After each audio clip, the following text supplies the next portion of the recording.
11 June ঐতিহাসিক মারাকানায় ব্রাজিলকে হারিয়ে Copa America trophy জিতে দীর্ঘ 28 বছরের শিরোপার খরা কাটিয়েছিল আর্জেন্টিনা। লিওনেল মেসি পেয়েছিলেন বিশ্বকাপ জয়ের নতুন প্রেরণা, সমালোচকদের দিয়েছিলেন দাঁত ভাঙা জবাব। এর পরের বছর কাতারের লুসাইলে আরাধ্য বিশ্বকাপও সমর্থকদের উপহার দেন আর্জেন্টাইন জাদুকর। আর মাত্র 1 মাস পর মঞ্চায়ন হচ্ছে আরও একটি কোপা আমেরিকা। শিরোপা ধরে রাখার মিশন আলবিসেলেস্তেদের সামনে।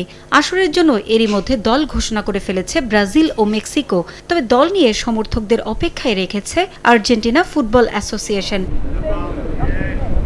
29 সদস্যের দল ঘোষণা করলেও সেটি মূলত কোপার আগে প্রস্তুতি ম্যাচের পারফরমেন্স দেখেই 26 সদস্যের পূর্ণ স্কোয়াড ঘোষণা করবেন Argentine coach Lionel Scaloni. Copa America সামনে রেখে বর্তমান চ্যাম্পিয়নরা 2টি প্রস্তুতি ম্যাচ খেলবে যুক্তরাষ্ট্রে। 9 জুন শিকাগোতে আর্জেন্টিনার সামনে চ্যালেঞ্জ ইকুয়েডরের। 14 জুন পরের ম্যাচে মেসিরা ওয়াশিংটন ডিসিতে খেলবে গুয়েতেমালার বিপক্ষে। নগদে 500 টাকা বা তার বেশি পেমেন্টে পেতে পারেন ঢাকায় জমিসহ 20 কোটি টাকার পুরস্কার। সামাজিক যোগাযোগ মাধ্যম এক্সে নিজেদের হ্যান্ডেলে এই স্কোয়াড ঘোষণা করে আর্জেন্টিনা ফুটবল অ্যাসোসিয়েশন। স্কোয়াডে অবশ্য বড় চমক নেই। লিওনেল মেসির নেতৃত্বে আর্জেন্টিনার এই দলে মূলত অভিজ্ঞদের সঙ্গে তারুণ্যের সমন্বয় রাখার চেষ্টা করা হয়েছে। তবে দলে জায়গা হয়নি বিশ্বকাপ জয়ী দলের সদস্য রোমা তারকা পাওলো দিবালার। এছাড়া মার্সেই সেন্টার ব্যাক লিওনার্দো বালের্দির অন্তর্ভুক্তিও চমকে দিয়েছে সবাইকে।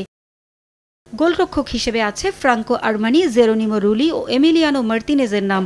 রক্ষণে Gonzalo Montiel, Nahuel Molina, Leonardo Balerdi, Cristian Romero, German Pezzella, Lucas Quarta, Nicolas Otamendi ও লিসান্দ্রো মার্তিনেজের মতো তারকারা আছেন। আগামী 20 জুন কানাডার বিপক্ষে ম্যাচ দিয়ে কোপা আমেরিকা অভিযান শুরু করবে বর্তমান চ্যাম্পিয়নরা। আর্জেন্টিনা ও কানাডার সঙ্গী হিসেবে গ্রুপ এতে আরও আছে পেরু ও চিলি। 25 জুন পেরুর বিপক্ষে এবং 29 জুন চিলির বিপক্ষে ম্যাচ খেলবে আলবিসেলেস্তেরা।